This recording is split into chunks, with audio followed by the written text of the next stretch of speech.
সক্রিয় মৌসুমী বায়ুর প্রভাবে দেশজুড়ে বৃষ্টি হচ্ছে। রিমঝিম করে বৃষ্টি হচ্ছে রাজধানীতেও। গত ২৪ ঘন্টায় রাজধানী ঢাকায় ৪৫ মিলিমিটার বৃষ্টিপাত রেকর্ড করেছে আবহাওয়া অধিদপ্তর। মঙ্গলবার সকাল ৭টা থেকে পরবর্তী ৬ ঘন্টার জন্য দেওয়া পূর্বাভাসে এই তথ্য জানানো হয়েছে। এতে বলা হয়েছে, আজও ঢাকাসহ আশেপাশের এলাকায় আকাশ মেঘলা থেকে মেঘাচ্ছন্ন থাকতে পারে। কোথাও কোথাও হালকা বৃষ্টিপাতের সম্ভাবনাও রয়েছে। আবহাওয়া অধিদপ্তর জানায়, ঢাকায় দক্ষিণ পূর্ব বা দক্ষিণ দিক থেকে ঘন্টায় ১০ থেকে ১৫ কিলোমিটার বেগে বাতাস প্রবাহিত হতে পারে। দিনের তাপমাত্রা আগের দিনের মতোই থাকতে পারে।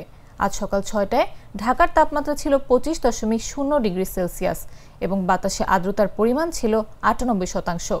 মঙ্গলবার সর্বোচ্চ তাপমাত্রা ছিল ২৮ ডিগ্রি সেলসিয়াস আর আজকের সর্বনিম্ন তাপমাত্রা ২৪.৯ ডিগ্রি সেলসিয়াস।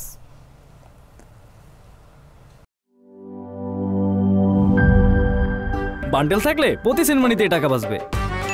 বিকাশ সেনমানি বান্ডেল কিনে জিতুন প্রতি লেনদেনে।